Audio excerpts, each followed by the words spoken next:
Welcome to our noon show visit here on the Farm Progress virtual experience. We're spending a few moments with Matt Jungmann, who has almost as much institutional knowledge of this show as anybody else out there, I guess. How long has your experience stretched back with this show? So I've been doing something with the show since the 1995 show in Terre Haute, Indiana. I came right out of Iowa State University, and I graduated there and headed for Terre Haute in January of 1995, and worked back then. The assistant manager only worked half the year, so I worked for the host farmer cleaning out grain bins through the winter there, and then actually started working the show for Andy Tank. Andy Tank was the show manager, the on-site manager then, and worked for him. And basically I've done something with the Farm Progress show since 1995. Lest we forget, that was an earlier show then. These shows were once held toward the end of September, even lapping over into the beginning of October. It tended to be colder then for this show. Certainly didn't have the heat of summer as much. Yeah, that's exactly right. We made that change in 2004 when we went from the end of September to the end of August. And even in the early days of the first show had October dates. And so as harvest has gotten earlier, the dates of the show have had to bump forward, because we were getting to where in the 1990s there, farmers were pretty busy in the field by the end of September, and they were having to make that decision on whether to come to the show or stay home for their one payday a year. A lot of folks may not realize this show has such a rich heritage going back 67 years. When the Prairie Farmer and its radio station, WLS, were located in the 1100 block of West Washington Street in Chicago, the building still stands. I believe that building is now a storage building of some sort. They're on the north side of West Washington in Chicago, where the officials of the publishing company and then broadcast company said we need to have some kind of a show to demonstrate the equipment. And it all started then when they set up a site in Armstrong, Illinois. I'm kind of proud of that. Yeah, that's exactly right. That would have been 1953. And before that, the only kind of big gatherings were barn dances, or they were hand corn husking competitions. And they drew huge crowds. Huge crowds. And the officials there at Prairie Farmer wanted to figure out a way for at that time, just like today, technology was advancing quickly. Then the technology was going from a 3-bottom plow to a 4-bottom plow or something like that. Think about it. It was just right after the Second World War. We were coming into the Korean War, actually. That's exactly right. And so what they did is invited anybody who was an advertiser in Prairie Farmer magazine, and then Prairie Farmer covered into Indiana and into Wisconsin, and it wasn't just the bounds of the state of Illinois like it is today, but they invited anybody who was an exhibitor or an advertiser to come and exhibit at this event and run in the field demonstrations, and they promoted it through all the vehicles you mentioned, the radio and magazine, and it was a huge success. One thing I noted looking at some of the photographs from that first show, it was cool, it was cold, they were wearing heavy coats, but people really dressed up for that show. Yeah, you look at those pictures of those field demonstrations, and there were no rope lines. It was pretty chaotic as the event organizer who's worried about the safety of the growers. It makes me a little nervous to look at that. But they had their hats on, and the parking lot was full of cars. That's the other thing that I noticed about those pictures, is that there weren't a lot of pickup trucks out in that parking lot. Everybody dressed up and drove their car to the Farm Progress show.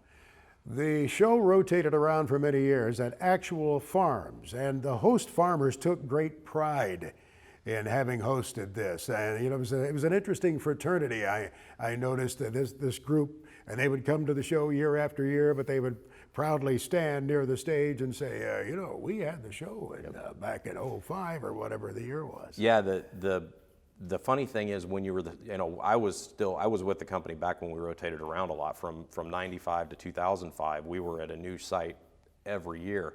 And it's kind of funny that if you're the site manager, you kind of have to be that event historian, because people would just walk up to you and say, oh, I'm so-and-so, and I hosted the 1971 show in Galesburg, Illinois, or I'm so-and-so, and I hosted the 83 show in Marion, Iowa. And so you kind of had to know you very quickly got acclimated to the history of this event, because those families that opened their land to host the show, that was a big landmark in their history. You get a lot of grandkids that now come and bring up things that they saw or what they remember from having the show on their land.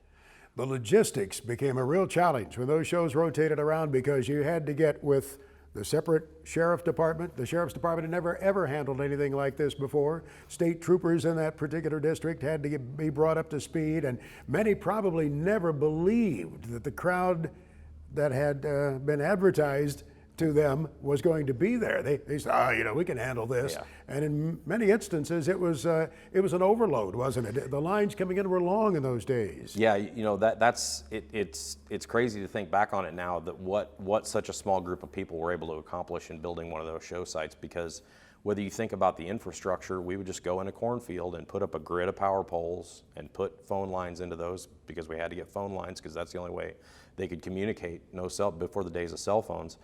But then you had to rip that all out and turn that back into a cornfield for the host farmer. But you're also talking to every local church to staff food stands and creating a brand new traffic route every year and making, I think of Terre Haute, Indiana, we took a gravel road and made it a 2-lane one-way in on the east side and figured, okay, everybody from the northeast, we're going to bring them in that way. And it was, and dust control, and I mean you had to reinvent the wheel every single year to try to pull it off, and now we look back and we're really fine tuning things like traffic control and some of those kind of things, because we were just hoping we'd get some of it right on opening day, and hoping that by Wednesday, the middle day, that the machine would be up and running well enough for everybody to enjoy a show. You were very prone to rainouts back in those days because there wasn't the drainage that you have at the permanent sites. One of those I recall was McLean County, Illinois. That show held just a little bit east of Bloomington. Was that around 96 or so? That was the 94 show. 94. So when I started in 95, all I heard about was the horror stories of the 1994 show. And the interesting thing about Illinois shows, and I can only go back to 91 as far as I know, but if you go back to 1991, from 1991 to 2003, every Illinois show lost a day to rain. Really? Every one of them, whether it was Springfield in 2000 or Seneca into 97, you go from 91 to 2003, every Illinois show lost a day because of rain.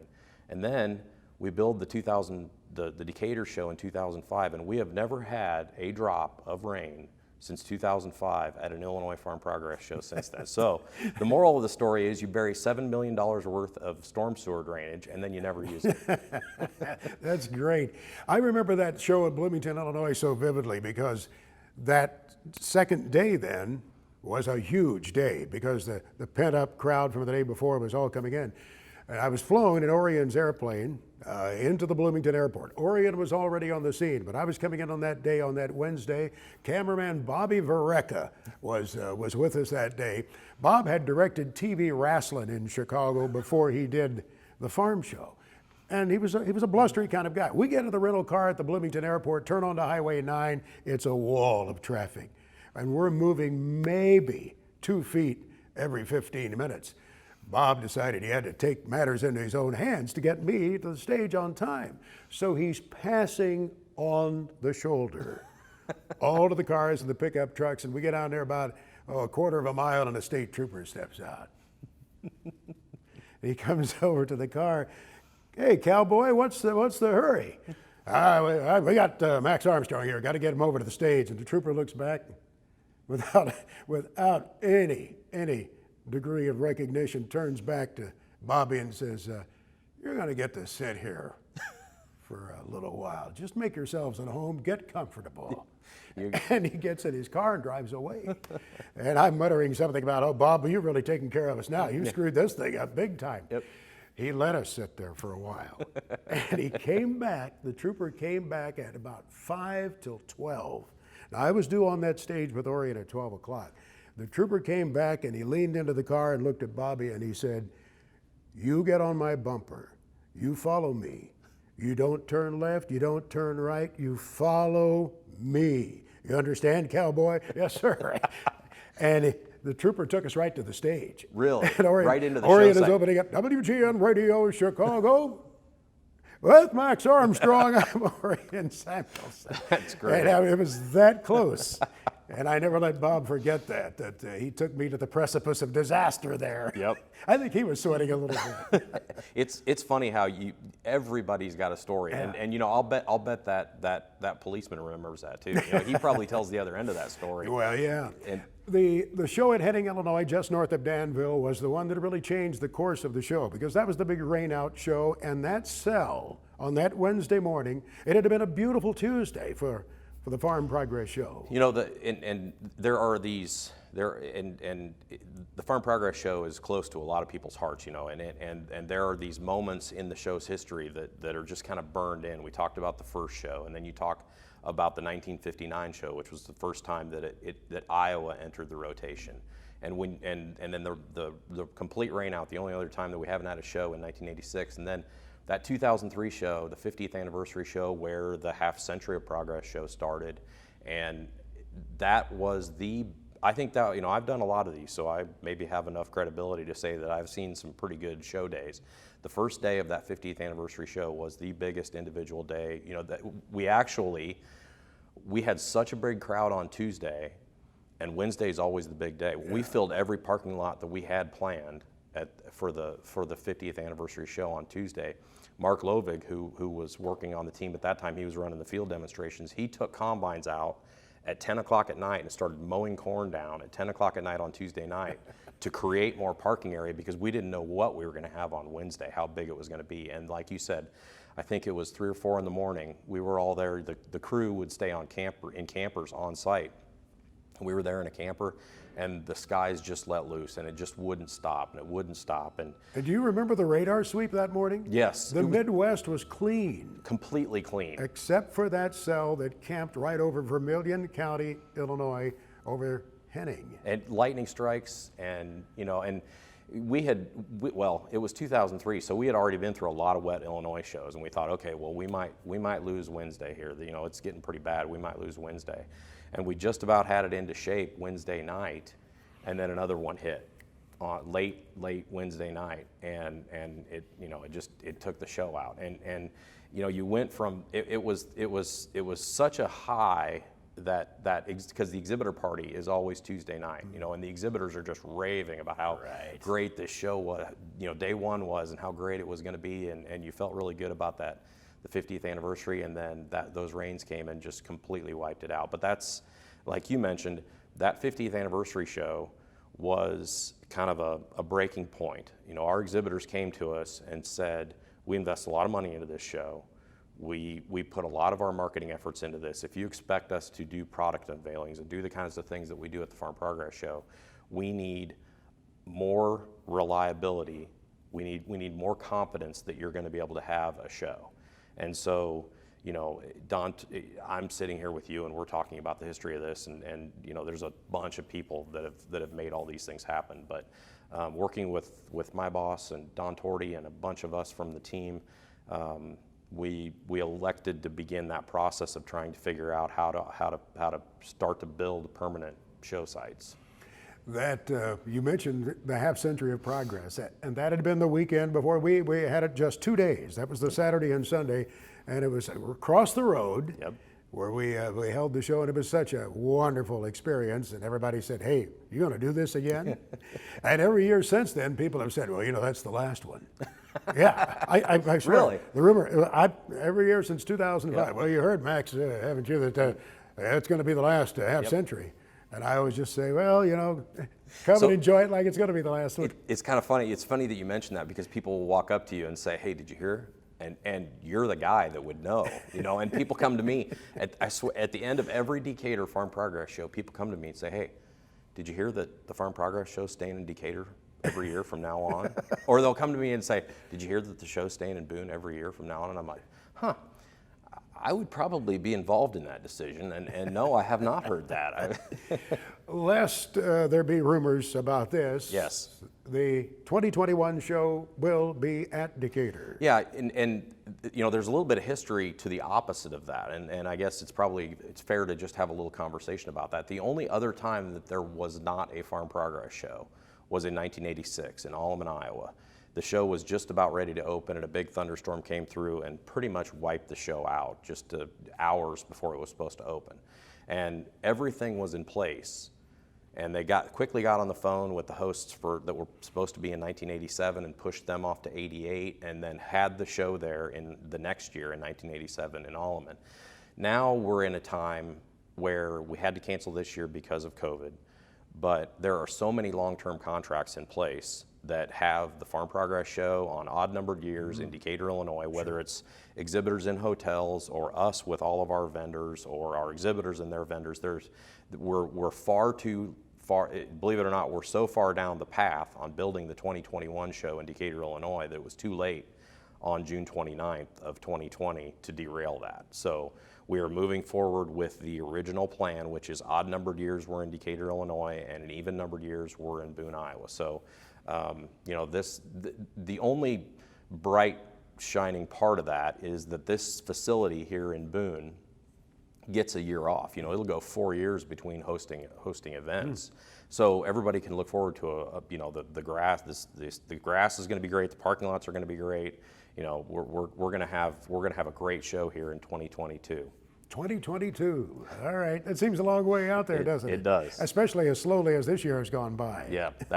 My boys are both in high school now, and we'll be staring down the barrel of college by the time we're back here in Boone doing this again. Well, thanks for taking us behind the scenes a little bit and talking about some of the decisions that go in and reminiscing a bit on some of those past shows. We may do that a little bit more here before we're done this year, but that's fun to do. I mean, I think a lot of the attraction for this show, for many who've been coming for a long time, is the memories that they have of previous events. It's been an honor to be part of something like this, and to be able to climb on a stage with you and Orion. You know, it's been a great ride, and look forward to what's next. But thank you for having me here. It's been fun seeing you grow in the job.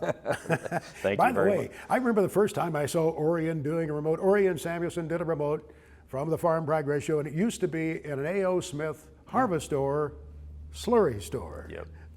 I've seen pictures of that. Yeah, it was always a fun thing, and I've never let him forget it either. Sure.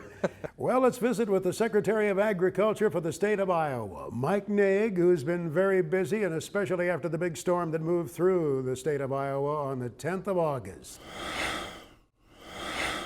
At the Farm Progress virtual experience, just as we would at the real Farm Progress show at Boone, we would visit with the state Secretary of Agriculture, Mike Naig, joining us here.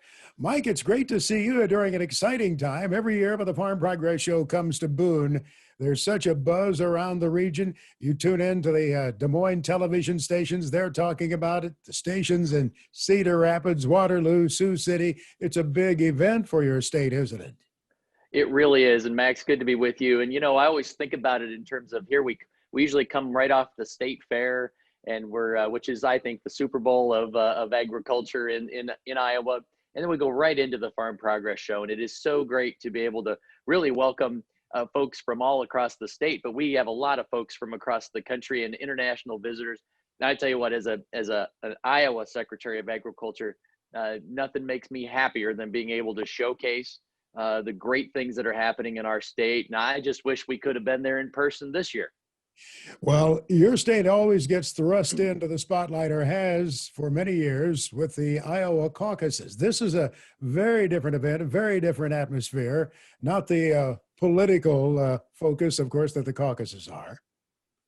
Well, you know, we might have seen a political candidate or two come, Joe. I don't know. You know, it's funny how a great gathering of folks like that can attract some politicians. But yes, more than anything, again, we like to welcome folks to the state. And again, you know, I know you love to do it. I love to do it. And it's to walk around and talk with these great vendors and suppliers and innovators. I always love to just watch and see what's new, what's coming, how what are companies putting forward, and what's the future hold. And usually you can get a really good taste for that at the Farm Progress Show. As I was driving up and down the interstates of your region, you know, Interstate 80, and it was going up 39 and taking a look at 35, looking at all of the displays, the signage, the buildings for the companies that serve farmers, it occurred to me that so many of these companies throughout your state that have been started there by guys working in shops in small towns have become indeed important agribusinesses on the global stage, the kind of names that you do see in many instances at the Farm Progress Show. Oh, it's so true. And I get a chance to travel and meet a lot of folks. Of course, we think of the Kinzenbaugh and Bauer Builds and Brent. You know, these are great names, and literally folks that started by recognizing that there was a need, something that their neighbors were dealing with, or some solution that their neighbors needed, and they literally started in garages and created great companies that are still innovating today. And there's just a great history of that. I don't think this story always gets told about the innovation that's happening in agriculture, but you and I both know that for as long as there has been agriculture, folks have been trying to do better each year. It doesn't matter what you're doing, if you're in livestock, you're the crop world, or whether you're the equipment business, or any one of our input suppliers, you are constantly trying to do better next year. And you'll be trying to do better the year after that. And that's the story of agriculture and of innovation. And you and I get to see that every day, but I don't know that everybody, especially outside of the Midwest, that they fully understand and appreciate what happens in ag. I suppose we tend to forget too all of the jobs that are created in these businesses, stretching from Yes. Sioux City to the Quad Cities. There are so many jobs dependent upon the companies that serve farmers and ranchers. Well, there are. And, we will typically say it's about 1 in 5 Iowans work directly in agriculture.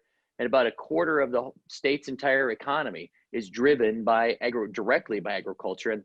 And we also know that there's a tremendous indirect impact on communities. So agriculture is the backbone of the state of Iowa.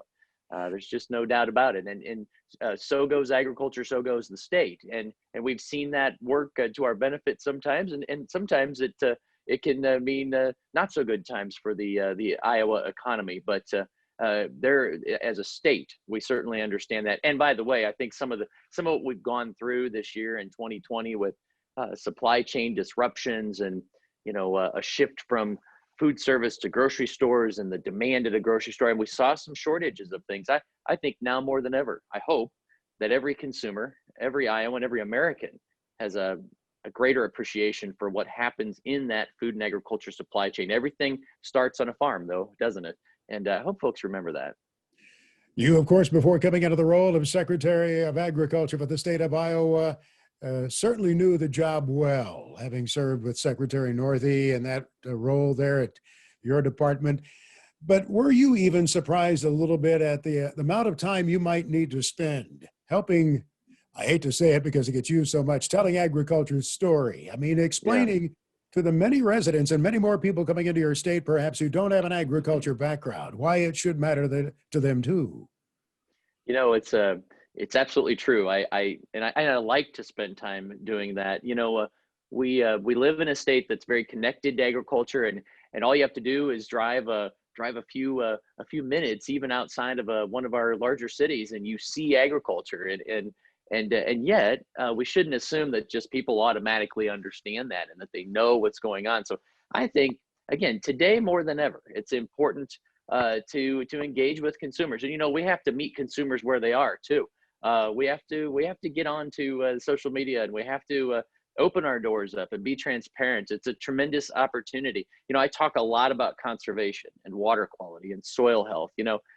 There's a tremendous amount of work that gets done across the state of Iowa every day that really doesn't even have anything to do with government. It's just people doing the right things on their land. Those stories in particular are stories that I want to tell, because those are folks doing the right things. Those are folks just trying to leave the land better than they found it. And those stories, among many others, but those are some of the most important to tell. And we're trying to do those things in creative ways. Lest we forget, agriculture has been doing very well by our planet for a long time. I mean, you look back at the roots of the soil and water conservation districts, and they go back, of course, to just after the Great Depression. And people like in my home county in Indiana, for example, one of the early cooperators sitting on the front row there was a guy by the name of O.C. Redenbacher, Orville Redenbacher. And the conservation ethic goes way back many, many years, long before you and I were born. But we take it for granted. Many farmers say, we're doing the right thing. We know we're doing the right thing, but it's a story we probably need to tell even better, as you suggest. Well, look, we know we get busy, everybody. And I say this applies across our lives, right? There's a lot of things. Max, you know a lot about agriculture, but I'm going to venture to guess there might be some issue out there that you don't know everything about, and you don't have time to. I think about the lives of our consumers and the non-ag public. They're busy people. They're working. They're taking care of kids. They're trying to get to soccer practice and baseball. And we think, why should they care about agriculture? And so that too is part of what we need to do, is make this a compelling story that folks can connect with. And of course, we have this great opportunity to say that every day you eat 3 squares a day, and that, again, those products started on a farm somewhere, and we've got this great opportunity to talk about that, because we meet the consumer every single day. But to your point about conservation and this culture of conservation, we do have decades of experience, and Iowa has been a leader. We were we were the first state in the nation to use state appropriated dollars for cost share for soil conservation. We were first to have a nutrient reduction strategy related to the Gulf of Mexico hypoxic zone, and I love working with states across the region. I'm co-chair of the Gulf Hypoxia Task Force. I'm really proud of what states are doing. Now, they do things in their own way, but that's the beauty of this great country that we have, is you will see differences between the states, different approaches. We're all laboratories, right? And we get a chance to watch each other and learn. And I always like to share ideas, and I'll steal ideas from anybody that's doing it well. But there's a tremendous amount of good that's happening. One thing we always see at the Farm Progress Show is the involvement of Iowa State University. And of course, you Yes, partner with them and work closely with them the year round, every year, do you not?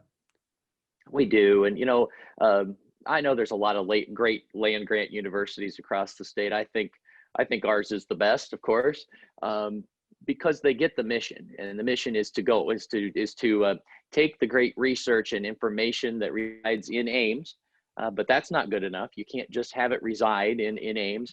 It has to go out across the state. It has to serve the people, and this university has embraced that mission. Of course, Wendy Winterstein is somebody who I've known for a long time, a great dean of agriculture at Iowa State. Now President Winterstein has absolutely even stepped up that engagement. And we've been through a lot this year: supply chain disruptions, issues impacting our livestock industry, unprecedented weather events and drought conditions in the state of Iowa. And who do we turn to? Our trusted advisors, many of whom are at the Farm Progress Show, including Iowa State, for that expertise. We need to talk to somebody. We need to know what the research says and be able to then put that information on the ground and make decisions based on that. So thankful that we have that kind of resource right here in our state. Finally, in the remaining minutes here, Mike, as we take a look at the ag community in your state and what it's gone through this year, Yeah. how they're trying to cope, and how your growers for many, many weeks now will be trying to cope with the challenges of 2020.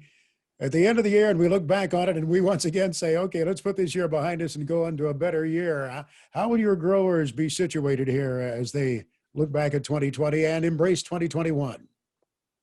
I may just skip the 2020 year in review when it comes to December. I don't know that I'll want to look back, but no doubt unprecedented challenge, stacked on top of another unprecedented challenge, and then historic weather impacts on top of that. And I've been saying a lot, though, that the agriculture community is used to dealing with, they have to manage through risk every year. They have to manage through adverse weather conditions every year, or at least we expect that we might. Some of these things have been so new and so global in scale that they're completely out of a farmer's control. And unfortunately, we're also somewhat used to dealing with that sort of situation too. I'm concerned about folks. I'm worried that folks there's stress, there's financial stress. I keep saying this is not a time to go it alone. You need to help your neighbor, and you need to ask for help when you need it.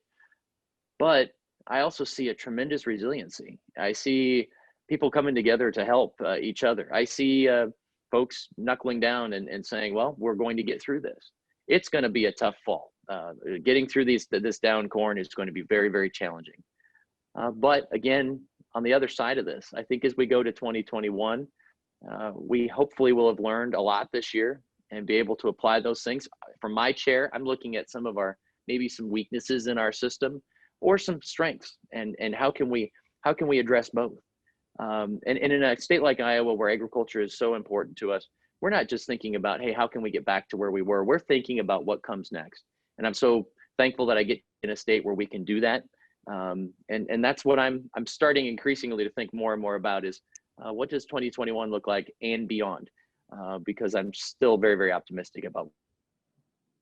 Secretary Naig, we appreciate you joining us. Thanks for taking the time to be with us here on the Farm Progress Virtual Experience. We sure look forward to that opportunity to greet you in person and shake your hand sometime soon. Thank you. Well, we'll look forward to seeing everybody back in 2 years. The Secretary of Agriculture for the state of Iowa, Mike Naig, whose schedule became much more complicated, and I'm sure his days became longer after the derecho storm inflicted so much damage on his state's ag industry on the 10th of August. Much more coming your way. That's it for today's noon show. We appreciate you being with us.